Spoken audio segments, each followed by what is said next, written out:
The remarkable history of Lithuania. From ancient times to modern independence, nestled in the heart of the Baltic region, Lithuania is a nation with a story like no other, a tale of resilience, transformation, and triumph. From its prehistoric roots over 12,000 years ago to the rise of the Grand Duchy, Lithuania has stood at the crossroads of empires, shaping its unique identity through centuries of challenge and change. Once a medieval powerhouse, the Grand Duchy of Lithuania was a beacon of cultural and political influence, uniting diverse peoples under its banner. But history would test this nation time and again through partitions, occupations, and wars. Through the darkest chapters of the 20th century, Lithuania endured the brutal grip of Soviet and Nazi occupations. Yet even in the face of oppression, the spirit of independence never wavered. Today, Lithuania stands as a proud, independent nation, a member of the European Union and NATO, a thriving democracy, and a symbol of resilience. Its journey from ancient times to modern independence is a testament to the strength of its people and the enduring power of hope. Join us as we explore the incredible history of Lithuania, a story of survival, unity, and the unbreakable will to thrive. This is the story of a nation that refused to be forgotten. Before we dive into the full story, make sure to support our channel by clicking the subscribe button and turning on the notification bell. It helps us bring you more incredible content like this. And if you're enjoying the journey so far, give this video a thumbs up and share your thoughts in the comments below. Now let's continue exploring the remarkable history of Lithuania. Prehistoric Lithuania. The first human inhabitants arrived in what is now Lithuania around 10,000 BCE, following the retreat of glaciers at the end of the last ice age. These Paleolithic hunter-gatherers came from two primary directions, the Jutland Peninsula and present-day Poland, bringing distinct cultural traditions evidenced by their tools and artifacts. The region's early cultural development is characterized by the Baltic, Magdalenian, and Swiderian cultures. As the climate warmed significantly in the 8th millennium BCE, forests expanded across the landscape.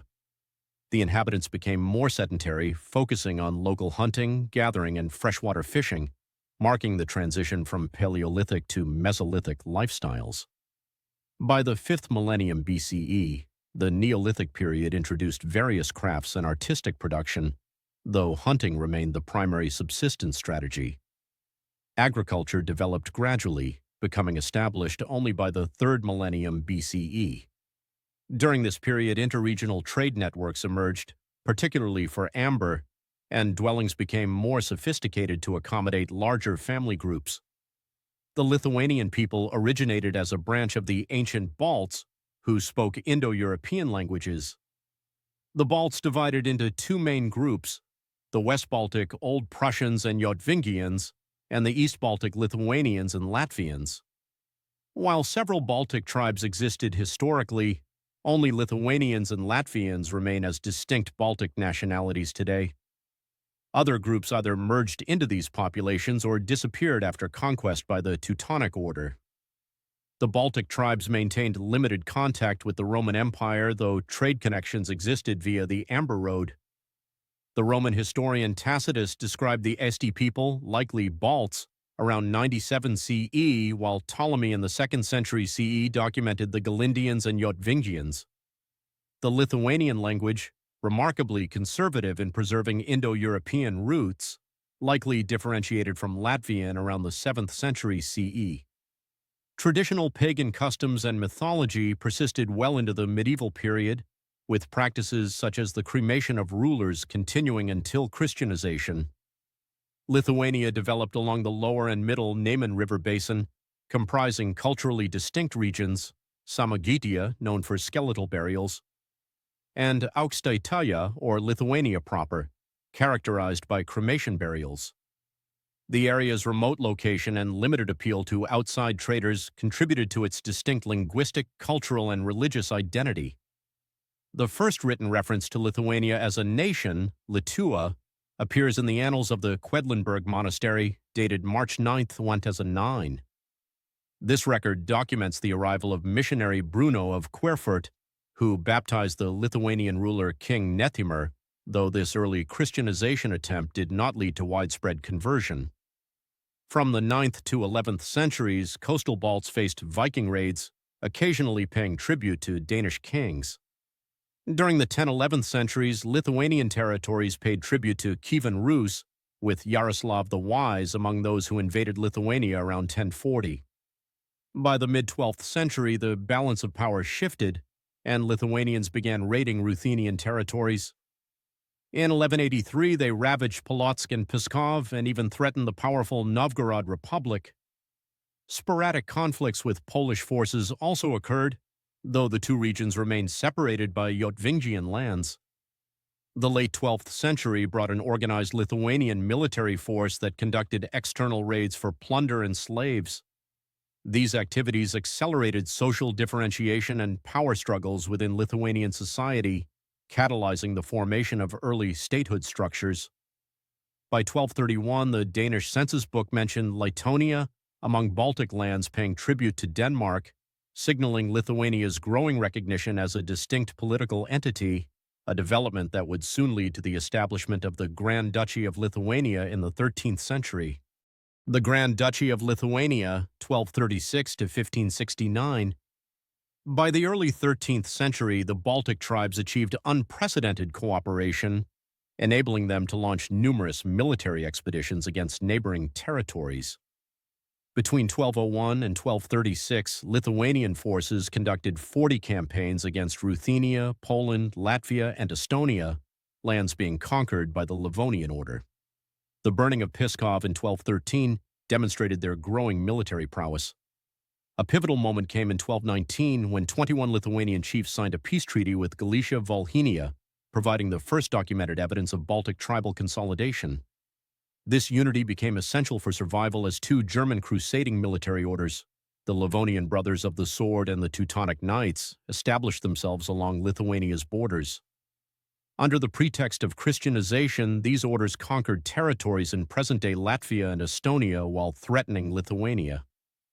In response, several Baltic tribal groups united under Mindaugas, a powerful chieftain, Kunigas, mentioned in the 1219 treaty, who by 1236 had emerged as ruler of all Lithuania, according to the Livonian Rhymed Chronicle. When Pope Gregory IX declared a crusade against the Lithuanians in 1236, the situation grew dire. However, the Samogitians, led by Mindaugas' rival Vykintas, decisively defeated the Livonian brothers at the Battle of Saul that same year.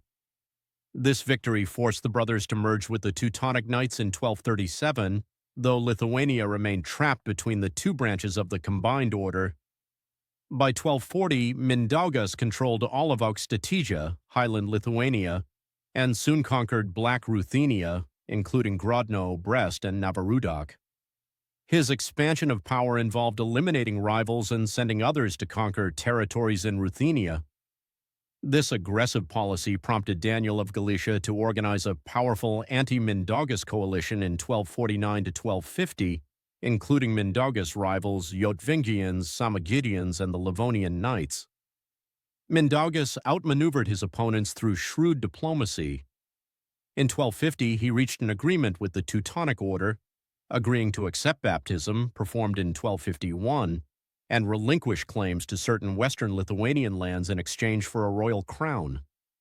On July 17, 1251, Pope Innocent IV issued papal bulls ordering Mindaugas' coronation as King of Lithuania. In 1253, Mindaugas was crowned, establishing the first and only kingdom of Lithuania in the nation's history. The king's position remained precarious. In 1260, following the Samogitian victory over the Teutonic Knights at the Battle of Derb, Mindaugas abandoned Christianity to secure Samogitian loyalty. He renewed warfare against the Teutonic Order and expanded his Ruthenian holdings, establishing the fundamental tenets of medieval Lithuanian policy: defense against German expansion from the west and north and conquest of Ruthenia in the south and east. Mindaugas' assassination in 1263 by Domantas of Pskov and Treniota plunged Lithuania into civil war. After a period of instability, Traidenis emerged victorious and ruled from 1269 to 1282, the longest and most stable reign during this tumultuous period. He reunified Lithuanian lands, successfully raided Ruthenia and Poland, defeated the Teutonic Knights at the Battle of Eiskraukle in 1279, and extended his rule over Jotvingia, Semigalia, and eastern Prussia.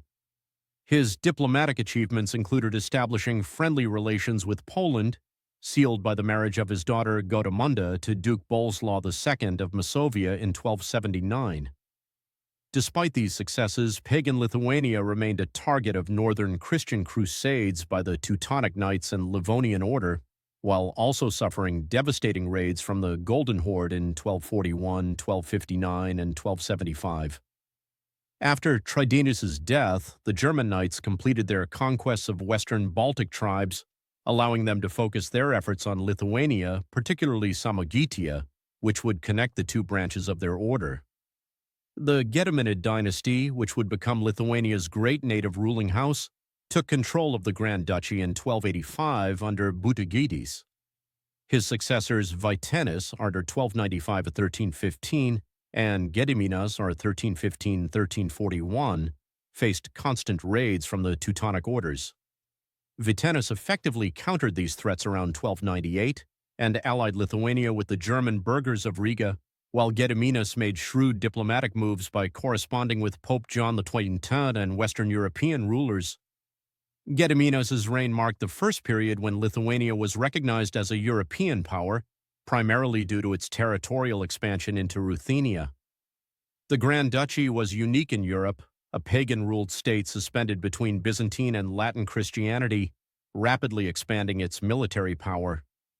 To finance the costly defense against the Teutonic Knights, Lithuania expanded eastward, exploiting the power vacuum created by the collapse of Kievan Rus and challenging Mongol dominance. Through alliances and conquests, the Lithuanians gained control of vast territories of the former Kievan Rus, including most of modern Belarus and Ukraine. By the 14th and 15th centuries, the Grand Duchy stretched from the Baltic Sea to the Black Sea. Lithuanian princes appointed to govern Ruthenian lands often adopted Eastern Orthodoxy and Ruthenian customs to appeal to their subjects, allowing integration into the Lithuanian state without disrupting local ways of life. After Gediminas' death, his sons maintained Lithuania's unity despite its precarious military situation. From 1345, Algirdas served as Grand Duke, ruling Lithuania and Ruthenia, while his equally capable brother Kęstutis governed Lithuania proper and managed the struggle against the Teutonic Order. Algirdas focused on fighting the Golden Horde Tatars and the Principality of Moscow, while Kęstutis heroically defended ethnic Lithuanian territories against approximately 30 incursions by the Teutonic Knights.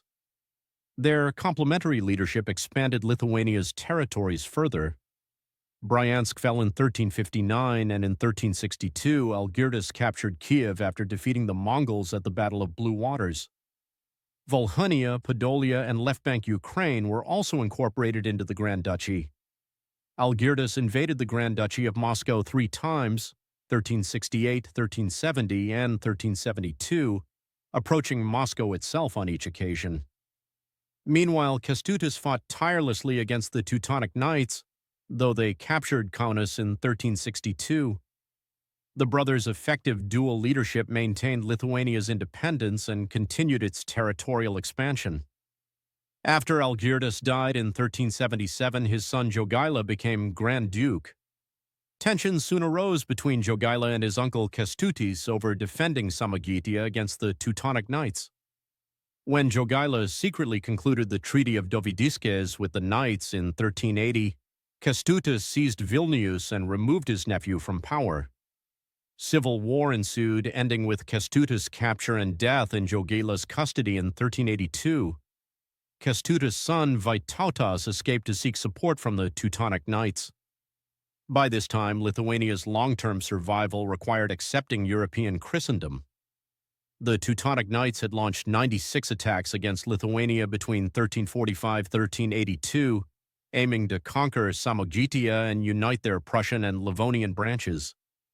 Meanwhile, Lithuania's eastern Ruthenian territories faced threats from Moscow's ambitions and centrifugal forces within distant provinces. In 1386, Jogaila accepted the Polish crown, agreeing to convert to Catholicism and marry the young Polish monarch Jadwiga. This alliance provided Lithuania with a valuable partner against the Teutonic Knights in Moscow. Jogaila was baptized, taking the name Ladislaw, and crowned King of Poland in February 1386. The official Christianization of Lithuania followed, with mass baptism ceremonies for the general population. A bishopric was established in Vilnius in 1387, accompanied by Jogaila's generous endowment of land and peasants to the church. Lithuanian nobles who accepted baptism received improved legal rights, while Vilnius townspeople were granted self-government. The Lithuanian Civil War of 1389 to 1392 involved the Teutonic Knights, Poles, and competing factions loyal to Jogaila and Vytautas. The conflict threatened the Grand Duchy's collapse until Jogaila recognized Vytautas' rights through the Ostrow Agreement of 1392. Vytautas became the de facto ruler of Lithuania, though technically serving as Jogaila's regent. Under Vytautas, Lithuania reached the peak of its territorial expansion. He centralized the state, conquered Smolensk in 1395, and conducted a victorious expedition against a branch of the Golden Horde in 1397. However, his ambitious plans to subjugate all of Ruthenia were thwarted by his disastrous defeat at the Battle of the Vorskla River in 1399. The decisive conflict with the Teutonic Knights came in 1410, following a Samogitian uprising supported by Vytautas. The Lithuanian-Polish alliance defeated the Knights at the Battle of Grunwald on July 15, 1410, a total battlefield victory that permanently removed the existential threat the order had posed to Lithuania for centuries. Vytautas' greatest successes came late in his life when the Crimean Khanate and Volga Tatars came under his influence. He administered the Grand Duchy of Moscow with his daughter after Prince Vasily-II's death in 1425, and triumphantly toured his eastern territories, collecting huge tributes from local princes. At the Congress of Lutsk in 1429, Vytautas nearly secured his coronation as King of Lithuania, but the ambition was thwarted by last-minute intrigues and his death in 1430. The Jagiellonian dynasty founded by Jogaila ruled Poland and Lithuania continuously between 1386 and 1572. Following Vytautas' death in 1430, another civil war erupted, but the union between the states persisted despite occasional tensions. The Lithuanian nobility twice technically broke the union by unilaterally selecting Grand Dukes from the Jagiellonian dynasty, but these issues were resolved when the Lithuanian choices subsequently became Polish kings. By the late 15th century, Lithuania needed Poland's support against the increasingly assertive Grand Duchy of Moscow, which threatened Lithuania's Rus principalities. The Muscovite-Lithuanian Wars began in 1492 under Ivan III of Russia, resulting in Lithuania ceding a third of its land area to Russia by 1503. The loss of Smolensk in 1514 was particularly devastating. By the 16th century, the dynamics of power had shifted. The Polish nobility increasingly called for full incorporation of the Grand Duchy into Poland due to Lithuania's growing reliance on Polish support against Moscow. This pressure intensified during the reign of Sigismund II Augustus, the last Jagiellonian king, who had no heir to continue the personal union. At the Polish Sejm of January 1569 in Lublin, Lithuanian lords initially resisted Polish proposals.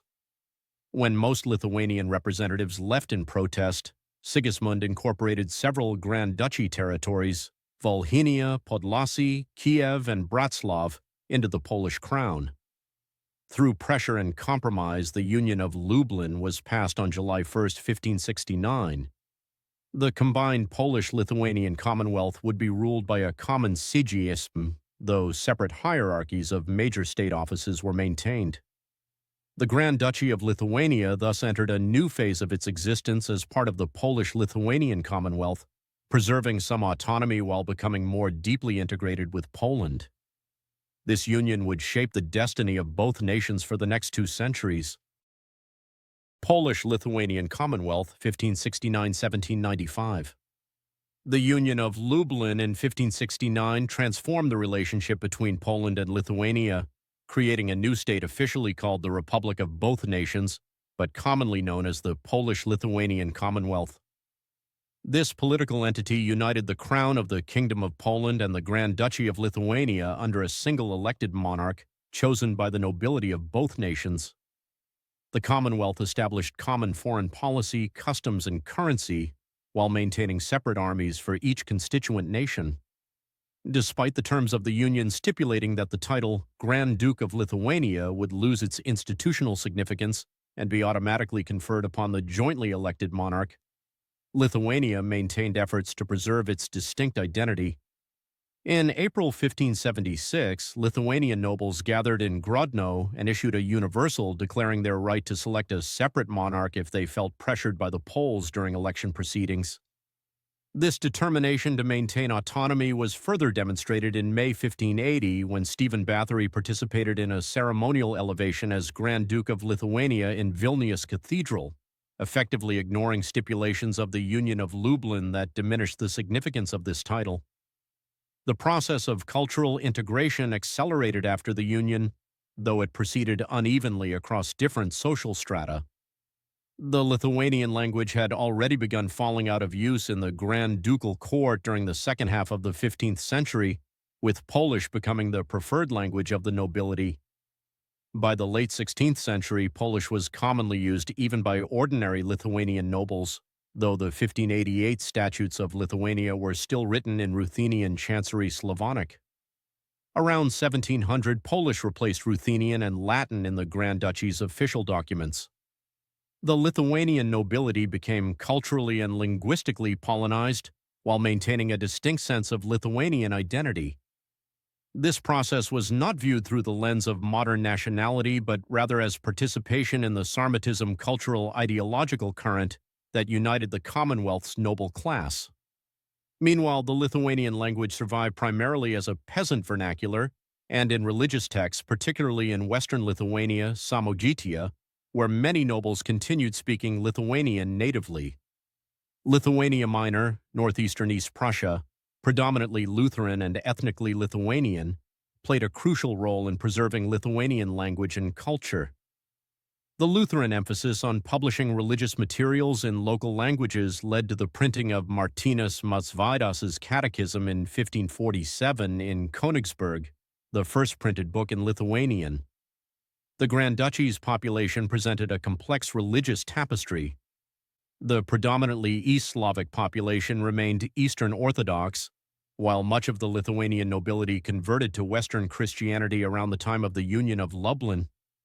Following the Protestant Reformation, many noble families embraced Calvinism in the 1550s and 1560s, only to convert to Roman Catholicism a generation later during the Counter-Reformation. Religious toleration was a hallmark of the early Commonwealth, officially enacted by the Warsaw Confederation in 1573.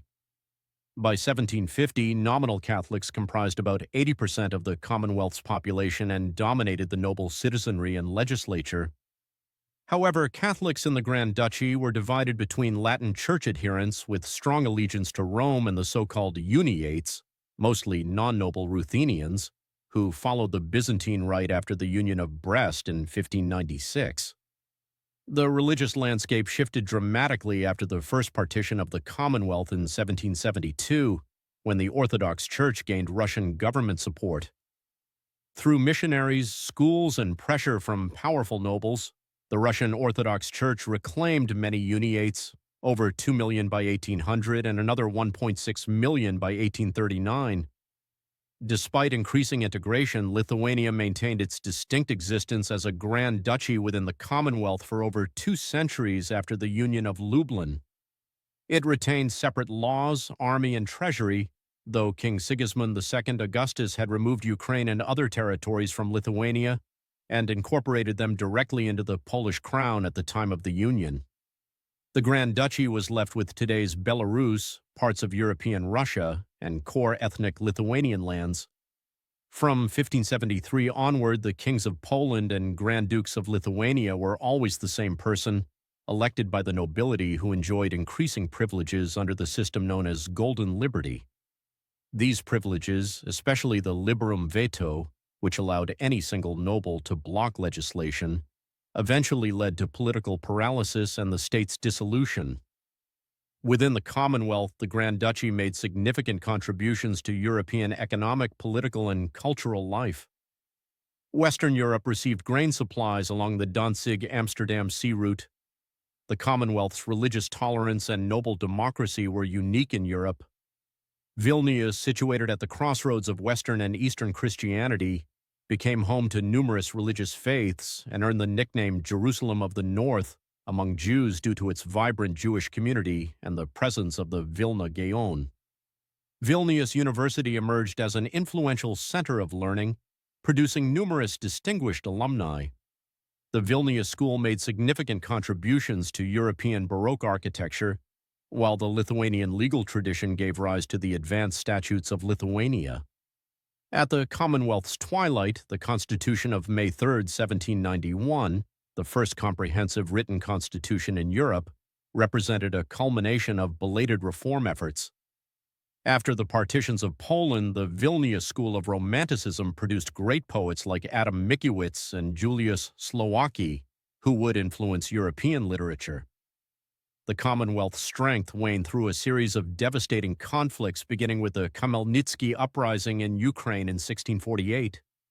During the Northern Wars, 1655 and 1661, Swedish forces ravaged Lithuanian territory in an invasion known as the Deluge, while Russian forces burned and looted Vilnius. Before recovery was complete, Lithuania suffered again during the Great Northern War, 1700–1721. These military conflicts, combined with plague outbreaks and famine, particularly following the Great Frost of 1709, resulted in the loss of approximately 40% of the country's population. Foreign powers, especially Russia, became increasingly influential in Commonwealth politics. The nobility, divided into factions, often controlled by powerful magnates like the Radziwill family, used their golden liberty to block necessary reforms. The Constitution of May 3, 1791, attempted to integrate Lithuania and Poland more closely while preserving their separation through the reciprocal guarantee of two nations. However, this belated reform effort could not save the Commonwealth. The partitions of 1772, 1793, and 1795 terminated its existence, with the Grand Duchy divided primarily between the Russian Empire, which took over 90% of its territory, and the Kingdom of Prussia. The third partition in 1795 followed the failure of the Kosciuszko Uprising, the last attempt by Poles and Lithuanians to preserve their statehood. Lithuania ceased to exist as a distinct political entity for more than a century, entering a new phase of its history under Russian imperial rule. Russian rule 1795 to 1918. Following the partitions of the Polish-Lithuanian Commonwealth, the Russian Empire gained control over the majority of Lithuanian territories, including Vilnius, which became part of the Vilna Governorate. In 1803, Tsar Alexander I revived the old Jesuit academy as the Imperial Vilnius University, the largest in the Russian Empire. Prince Adam Czartoryski directed the university and regional educational system on behalf of the Tsar. Despite early indications that Lithuania might receive some separate recognition within the empire, this never materialized. When Napoleon's Grande Armée invaded Russia in 1812, Lithuanians eagerly welcomed the French forces as liberators, with many joining Napoleon's campaign. After the French defeat and withdrawal, Tsar Alexander I kept Vilnius University open, allowing the Polish-language poet Adam Mickiewicz to receive his education there between 1815 and 1824. The southwestern part of Lithuania, initially taken by Prussia in 1795 and later incorporated into the French-controlled Duchy of Warsaw, became part of the Russian-controlled Kingdom of Poland, Congress Poland, after 1815. The remainder of Lithuania continued under direct Russian provincial administration. Lithuanians and Poles revolted against Russian rule twice, in 1830–31 November Uprising and 1863–64 January Uprising. Both attempts failed, resulting in intensified Russian repression. After the November Uprising, Tsar Nicholas I closed Vilnius University and launched an aggressive Russification program. Lithuania was incorporated into a new administrative region called the Northwestern Krai. Despite these measures, Polish language education and cultural life largely continued in the former Grand Duchy until the January Uprising's failure. The Russian Empire formally annulled the Statutes of Lithuania in 1840. Serfdom was abolished in 1861 as part of the general emancipation reform that applied throughout the Russian Empire. In 1839, the Uniate Church, significant in the Belarusian regions of the former Grand Duchy, was forcibly incorporated into the Orthodox Church. The Polish poetry of Adam Mickiewicz, with its emotional attachment to the Lithuanian countryside and medieval legends, profoundly influenced the ideological foundations of the emerging Lithuanian national movement. Simonas Daukantas, who studied with Mickiewicz at Vilnius University, advocated returning to Lithuania's pre-Commonwealth traditions and reviving local culture based on the Lithuanian language. With this vision, he wrote a history of Lithuania in Lithuanian as early as 1822, though it remained unpublished at that time. Theodor Narbut's voluminous Ancient History of the Lithuanian Nation, 1835 to 1841, written in Polish, expanded the concept of historic Lithuania, arguing that its glory days had ended with the 1569 Union of Lublin. Drawing on German scholarship, Narbut highlighted the relationship between Lithuanian and Sanskrit, demonstrating Lithuanian's proximity to ancient Indo-European roots.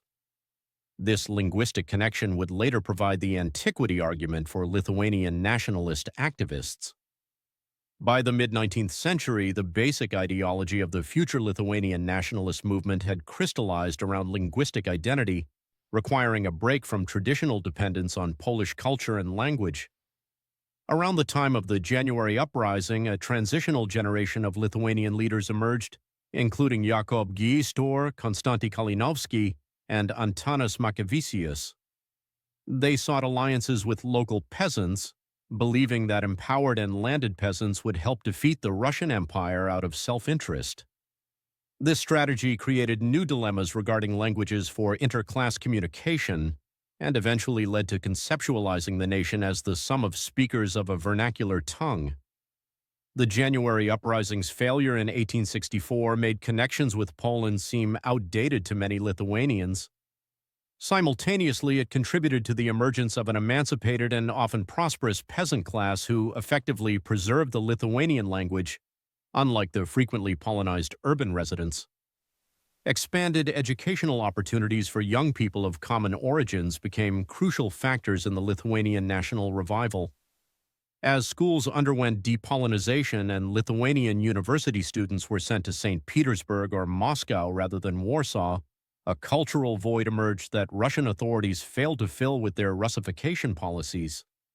Russian nationalists viewed the former Grand Duchy territories as an East Slavic realm that should be reunited with Russia. Nevertheless, a Lithuanian national movement developed, comprising activists from various social backgrounds, often primarily Polish-speaking, but united in their commitment to promoting Lithuanian culture and language as the foundation for building a modern nation. This movement no longer sought to restore the Grand Duchy. Instead, its territorial ambitions focused solely on lands considered historically Lithuanian. In 1864, Russian authorities banned the Lithuanian language and Latin alphabet in junior schools, reflecting their policy of restoring Lithuania's supposedly Russian origins. Tsarist Russification policies included the Lithuanian press ban and closure of cultural and educational institutions. Lithuanians, led by Bishop Motiejus Valancius, resisted by arranging printing abroad and smuggling books from neighboring East Prussia.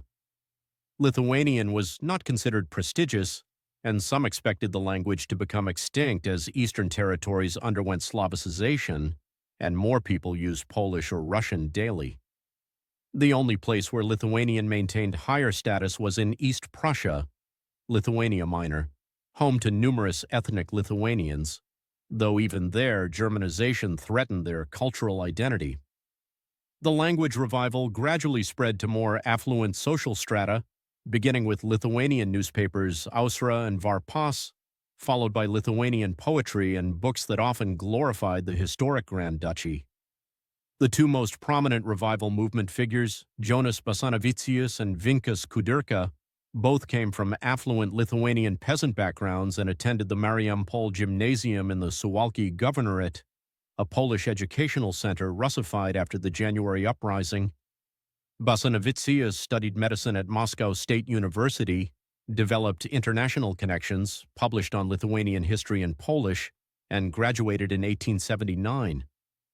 After working in Bulgaria, he moved to Prague in 1882, where the Czech national revival movement influenced him. In 1883, he began publishing Ausra, the Dawn, in Ragnit, Prussia, printed in the banned Latin characters and smuggled into Lithuania along with other Lithuanian publications. The newspaper's 40 issues built on earlier writers' work to demonstrate continuities with the medieval Grand Duchy and celebrate the Lithuanian people. Kudirka learned Polish at Mariampol Secondary School after Russian restrictions eased in 1872. He studied at the University of Warsaw, where Polish socialists influenced him. Returning to Lithuania in 1889, he worked to incorporate the Lithuanian peasantry into mainstream politics as the foundation for a modern nation. In 1898, inspired by Mickiewicz's Pan Tadeusz, he wrote a poem that became Lithuania's national anthem, Tautiska Giesmė, Lithuania, our homeland, Tijam. As the revival grew stronger, Russian policy hardened. Authorities attacked Catholic churches while maintaining the Lithuanian press ban. However, in the late 19th century, the language ban was lifted, and approximately 2,500 books were published in the Lithuanian Latin alphabet. Most were published in Tilsit, Prussia, though some publications reached Lithuania from the United States. By 1900, a largely standardized written language had emerged, based on historical and Aukštaitijos Highland usages. The letters CPOS and VO were adopted from modern Czech orthography to avoid Polish usage for corresponding sounds. Jonas Jablonski's widely accepted Lithuanian grammar appeared in 1901. Between 1868 and 1914, approximately 635,000 people, almost 20% of Lithuania's population, emigrated, many to the United States following an 1867 to 1868 famine. Others left for industrial centers in the Russian Empire like Riga and St. Petersburg, as Lithuania remained underdeveloped by European standards with limited job opportunities. Non-Lithuanian-speaking Jews and Poles dominated many Lithuanian cities and towns. Lithuania's nationalist movement continued growing. During the 1905 Russian Revolution, the Great Seimas of Vilnius, a large congress of Lithuanian representatives, demanded provincial autonomy for Lithuania on December 5th. The Tsarist regime made several concessions following the 1905 uprising. Baltic states could again use native languages in schools and public discourse, Catholic churches were built in Lithuania, and Latin characters replaced the Cyrillic alphabet that had been forced upon Lithuanians for 4 decades. However, even Russian liberals refused to grant autonomy similar to that already existing in Estonia and Latvia under Baltic German hegemony. Many Baltic Germans considered aligning the Baltic regions, particularly Lithuania and Courland, with Germany. After Russia entered World War I, the German Empire occupied Lithuania and Courland in 1915. Vilnius fell to German forces on September 19, 1915. For Baltic Germans, an alliance with Germany against both Tsarist Russia and Lithuanian nationalism became a realistic possibility. Lithuania was incorporated into Ober-Ost under German military occupation. Rather than pursuing outright annexation, which could provoke international backlash, the Germans planned to establish a network of formally independent but effectively German-dependent states. This German occupation would set the stage for Lithuania's declaration of independence in 1918, marking the end of 123 years of Russian rule and the beginning of a new chapter in Lithuanian history. Independent Lithuania, 1918–1940. As World War I drew to a close, Lithuania seized the opportunity to establish independence. The German occupation government permitted a Vilnius conference in September 1917, though they demanded Lithuanian loyalty to Germany and agreement to annexation. Despite these constraints, the conference elected a 20-member Council of Lithuania, Taryba, led by Jonas Basanavicius, which declared Lithuanian independence as a German protectorate on December 11, 1917. The council then adopted the Outright Act of Independence on February 16, 1918, proclaiming Lithuania an independent democratic republic. The weakened Germans hindered attempts to establish actual independence. To prevent incorporation into the German Empire, Lithuanians elected Monaco-born King Mindaugas II as the titular monarch of the Kingdom of Lithuania in July 1918, though he never assumed the throne. Concurrently, an attempt to revive the Grand Duchy of Lithuania as a socialist multinational federal republic was underway. In March 1918, Anton Luckevich and his Belarusian National Council proclaimed a Belarusian People's Republic, including Vilnius. When they fled the advancing Red Army and arrived in Vilnius, they proposed a Belarusian-Lithuanian Federation. Lithuanian leaders, focused on establishing an ethnic Lithuanian state, showed little interest in this proposal. Nevertheless, Lithuania demonstrated some openness to Belarusian cooperation. A Belarusian regiment commanded by Aleksandar Ruzanku was formed within the Lithuanian Armed Forces in 1919, participating in Lithuania's independence struggles. A Lithuanian Ministry for Belarusian Affairs functioned from 1918 to 1924, led by ethnic Belarusian ministers, and Belarusians were included in the Council of Lithuania. Germany lost World War I and signed the Armistice of Compiègne on November 11, 1918. Lithuanians quickly formed their first government under Prime Minister Augustinas Voldemaras, adopted a provisional constitution, and established basic administrative structures. As the German army withdrew, Soviet forces advanced with the intention of spreading global proletarian revolution. They created several puppet states, including the Lithuanian Soviet Socialist Republic on December 16, 1918, initiating the Lithuanian-Soviet War.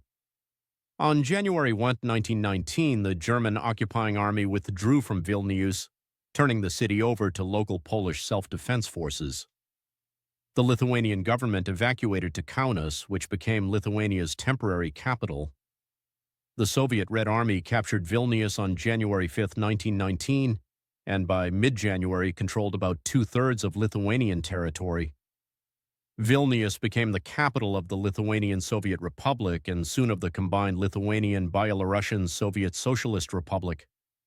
From April 1919, the Lithuanian-Soviet War continued alongside the Polish-Soviet War. Polish troops captured Vilnius from the Soviets on April 21, 1919. Poland's territorial claims over Lithuania, especially the Vilnius region, led to the Polish-Lithuanian War. Józef Pilsudski, seeking a Polish-Lithuanian federation, but unable to find common ground with Lithuanian politicians, attempted unsuccessfully to overthrow the Lithuanian government in Kaunas in August 1919. The Lithuanian army, commanded by General Silvestras Žukauskas, halted the Red Army's advance near Kėdainiai. By spring 1919, Lithuanian forces had recaptured Šiauliai, Panevėžys, and other cities. By late August, the Soviets were pushed out of Lithuanian territory. The Lithuanian army then confronted the paramilitary West Russian Volunteer Army, Bermontians, who had invaded northern Lithuania with German support. The Bermontians were defeated by the end of 1919, concluding the first phase of Lithuania's Wars of Independence. The Constituent Assembly of Lithuania, elected in April 1920, adopted the Third Provisional Constitution in June and signed the Soviet-Lithuanian Peace Treaty on July 12, 1920. The Soviet Union recognized fully independent Lithuania and its claims to the disputed Vilnius region, while Lithuania secretly allowed Soviet forces passage through its territory against Poland. On July 14, 1920, the advancing Soviet army recaptured Vilnius from Polish forces, returning it to Lithuanian control on August 26, following the Soviet offensive's defeat. The victorious Polish army's return increased hostilities between Poland and Lithuania. To prevent further fighting, the Suwałki Agreement was signed on October 7, 1920, leaving Vilnius on the Lithuanian side of the armistice line. This agreement never took effect because Polish General Lukian Zeligowski, acting on Pilsudski's orders, staged a military action presented as a mutiny. He invaded Lithuania on October 8, captured Vilnius the following day and established the short-lived Republic of Central Lithuania in eastern Lithuania on October 12, 1920. This republic was part of Pilsudski's federalist scheme, which failed due to opposition from both Polish and Lithuanian nationalists. For 19 years, Kaunas served as Lithuania's temporary capital while the Vilnius region remained under Polish administration. The League of Nations attempted to mediate, but negotiations broke down. Central Lithuania held a general election in 1922, boycotted by Jews, Lithuanians, and Belarusians, then was annexed by Poland on March 24, 1922. The Conference of Ambassadors awarded Vilnius to Poland in March 1923. Lithuania rejected this decision and severed all relations with Poland. The two countries remained officially at war over Vilnius between 1920 and 1938, with the dispute dominating Lithuanian politics and foreign policy throughout the interwar period. The Constituent Assembly initiated many reforms, securing international recognition and League of Nations membership, passing land reform legislation, introducing the national currency, litas, and adopting a final constitution in August 1922. Lithuania became a democratic state with a parliament and Seimas, elected by universal suffrage for 3-year terms. The first Seimas, elected in October 1922, failed to form a government as votes split equally 38-38. Its only lasting achievement was the Klaipėda Revolt of January 10 or 15, 1923. Lithuania took advantage of the Ruhr crisis in Western Europe to capture the Klaipėda region, which had been detached from East Prussia after World War I and placed under French administration. The region was incorporated as an autonomous district in May 1924, providing Lithuania its only access to the Baltic Sea and an important industrial center, though its German inhabitants resisted Lithuanian rule during the 1930s. The second Seimas, elected in May 1923, was the only one in independent Lithuania to serve its full term. It continued land reform, introduced social support systems, began repaying foreign debt, and conducted Lithuania's first national census in 1923. The third Seimas, elected in May 1926, saw the Lithuanian Christian Democratic Party lose its majority for the first time. The new government faced sharp criticism for signing the Soviet-Lithuanian Non-Aggression Pact and was accused of Bolshevizing Lithuania. Growing tensions culminated in the December 1926 coup d'etat, organized by the military with support from the Lithuanian Nationalist Union and Lithuanian Christian Democrats.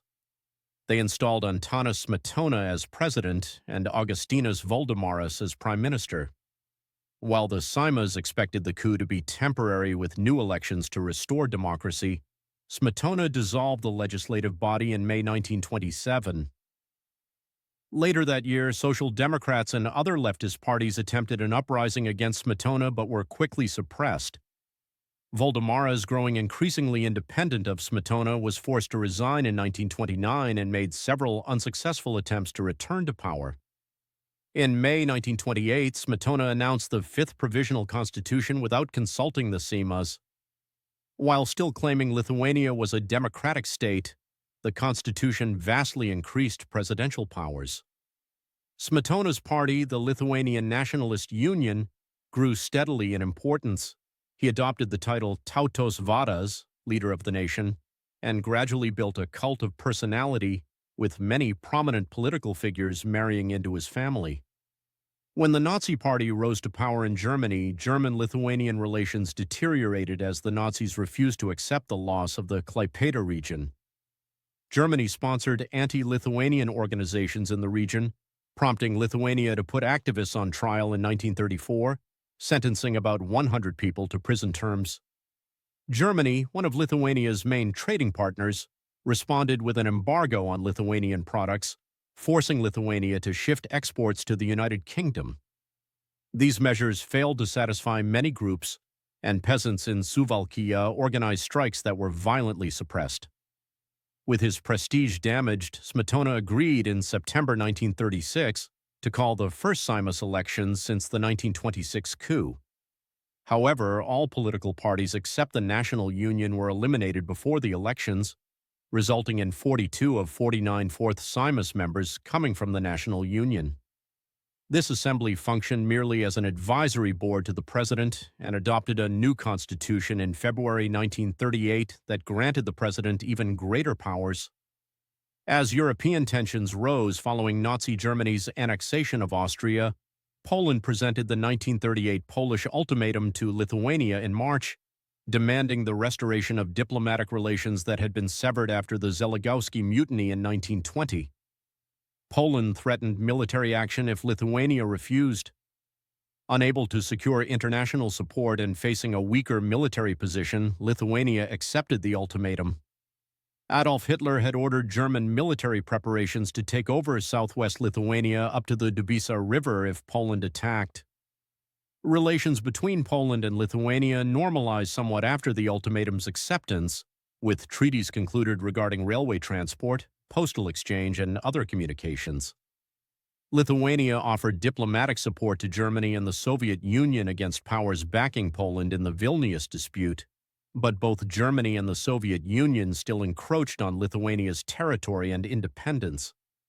Following Nazi electoral success in Klaipėda in December 1938, Germany moved to secure control of the entire region. On March 20, 1939, shortly after occupying Czechoslovakia, Germany issued an ultimatum demanding the immediate cession of the Klaipėda region. The Lithuanian government accepted to avoid armed intervention, and the region was directly incorporated into East Prussia. This triggered a political crisis in Lithuania, forcing Smetona to form a new government including opposition members for the first time since 1926. The loss of Klaipėda dealt a severe blow to the Lithuanian economy and pushed the country into Germany's sphere of influence. Hitler initially planned to transform Lithuania into a satellite state that would participate in planned military conquests in exchange for territorial gains. However, when Germany and the Soviet Union concluded the Molotov-Ribbentrop Pact in August 1939 and divided Eastern Europe into spheres of influence, Lithuania was initially assigned to Germany. This changed after Smetona refused to participate in the German invasion of Poland. Stalin then agreed to cede Polish areas initially annexed by the Soviet Union to Germany in exchange for Lithuania entering the Soviet sphere of influence. The interwar period of independence fostered the development of Lithuanian press, literature, music, arts, and theater, as well as a comprehensive education system with Lithuanian as the language of instruction. The network of primary and secondary schools expanded, and higher education institutions were established in Kaunas. Lithuanian society remained predominantly agricultural, with only 20% of the population living in cities. The Catholic Church maintained strong influence and birth rates remained high, with the population increasing by 22% to over 3 million during 1923 to 1939, despite emigration to South America and elsewhere. In cities and towns traditionally dominated by Jews, Poles, Russians, and Germans, ethnic Lithuanians became the majority. For example, Lithuanians constituted 59% of Kaunas residents in 1923, compared to just 7% in 1897. Interestingly, the right-wing dictatorship of 1926-1940 had stabilizing social effects, preventing the worst anti-Semitic excesses and the rise of leftist and rightist political extremism that plagued other European countries during this period. This relative stability would soon be shattered by the Soviet occupation in 1940, marking the end of Lithuania's brief period of independence between the world wars. Soviet and Nazi occupation 1940-1990. The secret protocols of the Molotov-Ribbentrop Pact, adjusted by the German-Soviet Frontier Treaty, divided Eastern Europe into Soviet and Nazi spheres of influence, with the 3 Baltic states falling to the Soviet sphere. During the subsequent invasion of Poland, the Red Army captured Vilnius, which Lithuanians regarded as their historical capital. According to the Soviet-Lithuanian Mutual Assistance Pact of October 10, 1939, the Soviet Union transferred Vilnius and surrounding territory to Lithuania in exchange for stationing 20,000 Soviet troops within the country. This arrangement effectively compromised Lithuanian independence, as reflected in the cynical slogan, "Vilnius is ours, but Lithuania is Russia's." In spring 1940, after concluding the Winter War with Finland, the Soviets intensified diplomatic pressure on Lithuania. On June 14th, they issued an ultimatum demanding the formation of a new pro-Soviet government and admission of an unspecified number of Red Army troops. With Soviet forces already stationed within the country, Lithuania had no choice but to accept. President Antanas Smetona fled as 150,000 Soviet troops crossed the Lithuanian border. Soviet Representative Vladimir Dekanozov formed a pro-Soviet puppet government headed by Justas Paleckis and organized show elections for the People's Seimas. During its first session on July 21, this body unanimously voted to convert Lithuania into the Lithuanian Soviet Socialist Republic and petitioned to join the Soviet Union.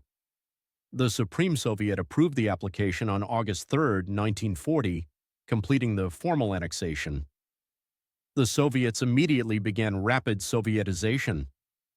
All land was nationalized, with large farms distributed to small landowners to gain support among poorer peasants. However, agricultural taxes were dramatically increased to bankrupt farmers in preparation for eventual collectivization. Banks, larger enterprises, and real estate were nationalized, causing production disruptions and massive goods shortages.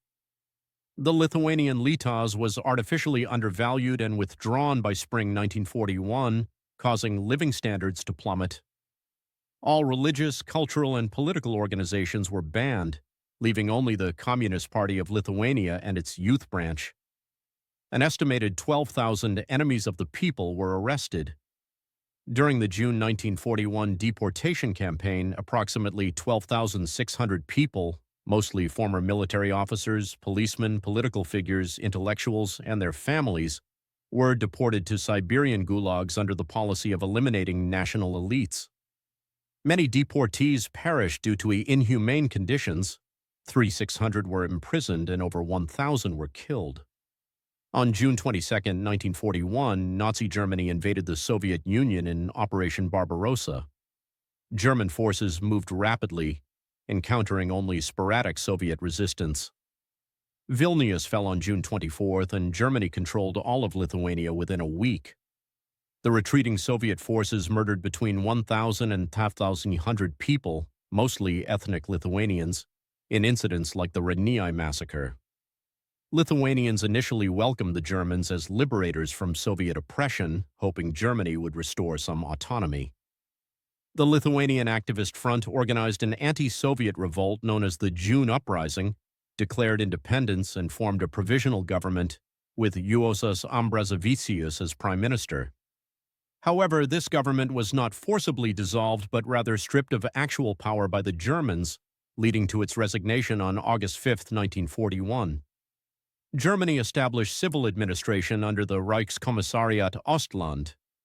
Initially, there was substantial cooperation between German forces and some Lithuanians.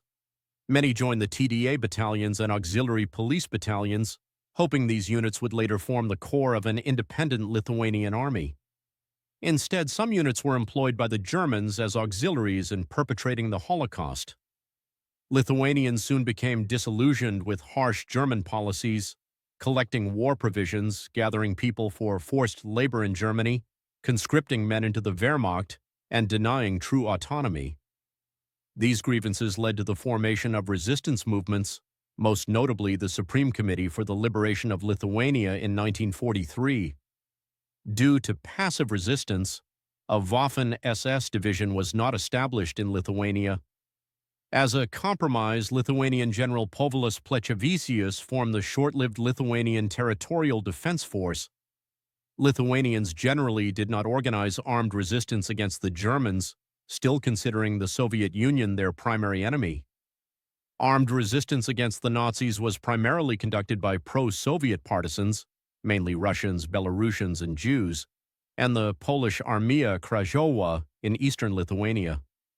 Before the Holocaust, Lithuania was home to approximately 210,250,000 Jews. About 90% or more of Lithuanian Jews were murdered, one of the highest rates in Europe. The Holocaust in Lithuania occurred in 3 stages: mass executions, June-December 1941, a ghetto period, 1942-March 1943, and final liquidation, April 1943, July 1944. Unlike in other Nazi-occupied countries where the Holocaust was introduced gradually, Einsatzgruppe A began executions in Lithuania immediately upon German occupation. The executions were carried out by Nazis and their Lithuanian collaborators in three main areas: Kaunas, marked by the Ninth Fort, Vilnius, marked by the Ponary Massacre, and the countryside by the Rollkommando Hamann. An estimated 80% of Lithuanian Jews were killed before 1942. The surviving 43,000 Jews were concentrated in ghettos in Vilnius, Kaunas, Jauliai, and Svencionis, forced to work for German military industry. In 1943, these ghettos were either liquidated or converted into concentration camps. Only about 3,000 Lithuanian Jews were liberated from these camps. More survived by withdrawing into Russia before the war or by escaping the ghettos and joining Jewish partisan units. In summer 1944, the Soviet Red Army reached eastern Lithuania. By July, the area around Vilnius came under control of Polish resistance fighters of the Armia Krajowa, who attempted to take over the German-held city during Operation Ostra Brama. The Red Army captured Vilnius with Polish help on July 13th and re-established the Lithuanian Soviet Socialist Republic with its capital in Vilnius. The Soviets secured the passive agreement of the United States and Great Britain to this annexation at the Yalta Conference and Potsdam Agreement. By January 1945, Soviet forces had captured Klaipėda on the Baltic coast. The heaviest physical losses in Lithuania during World War II occurred in 1944-1945 during the Soviet offensive against Nazi forces. It is estimated that Lithuania lost 780,000 people between 1940 and 1954 under the Nazi and Soviet occupations. The Soviet deportations from Lithuania between 1941 and 1952 resulted in the exile of thousands of families to forced settlements in remote parts of the Soviet Union, especially Siberia.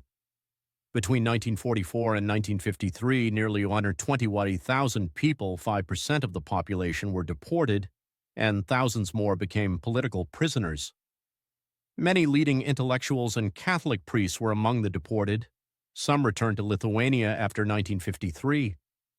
Approximately 20,000 Lithuanian partisans waged unsuccessful guerrilla warfare against the Soviet regime from the mid-1940s to the early 1950s. Most were killed or deported to Siberian gulags. During the years following Germany's surrender in 1945, between 40,000 and 60,000 civilians and combatants perished in the anti-Soviet insurgency. Considerably more ethnic Lithuanians died after World War II than during it. Lithuanian armed resistance lasted until 1953. Adolfas Ramanauskas, codename Vanagas meaning hawk, the last official commander of the Union of Lithuanian Freedom Fighters, was arrested in October 1956 and executed in November 1957.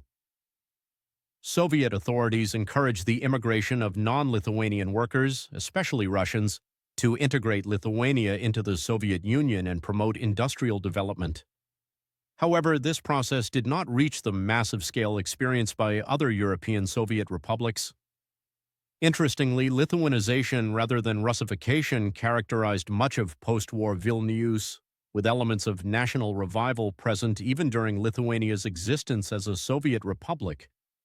Lithuania's boundaries and political integrity were determined by Stalin's decision to return Vilnius to the Lithuanian SSR in 1944.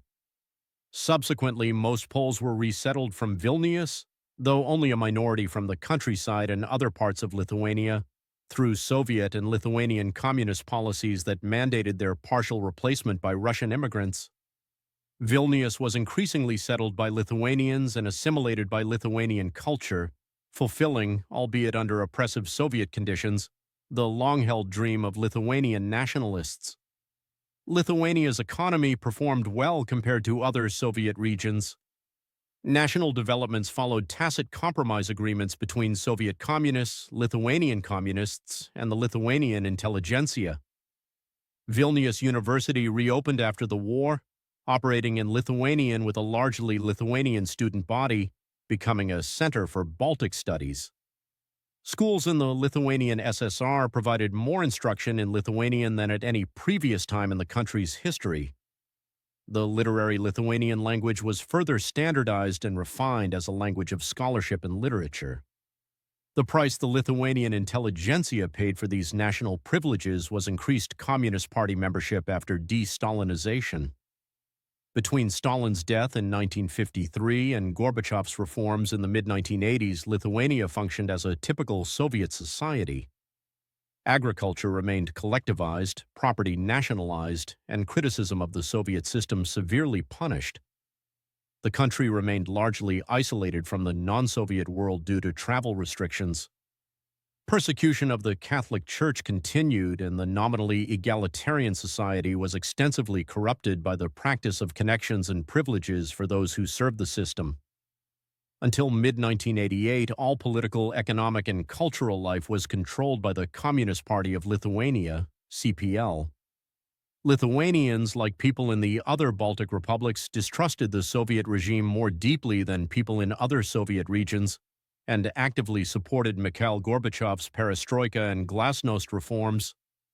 Under the leadership of intellectuals, the reform movement of Lithuania, Sąjūdis, formed in mid-1988, declaring a program of democratic and national rights that won nationwide popularity.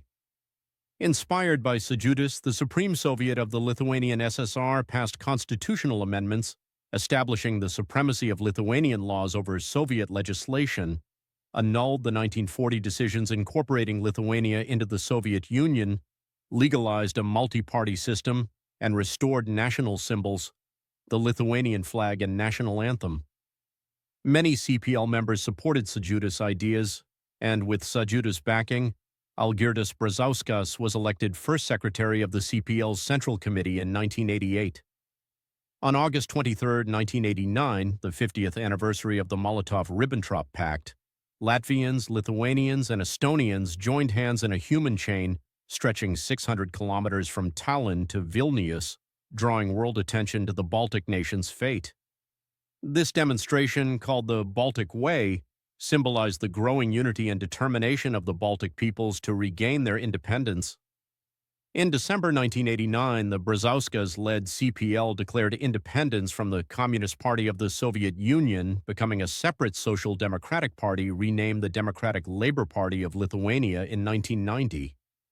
This political transformation set the stage for Lithuania's declaration of independence in March 1990, which would begin the final chapter in Lithuania's journey to freedom from Soviet rule.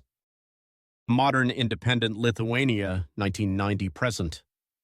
In early 1990, candidates backed by the Sąjūdis movement won the Lithuanian parliamentary elections, marking a decisive shift toward independence.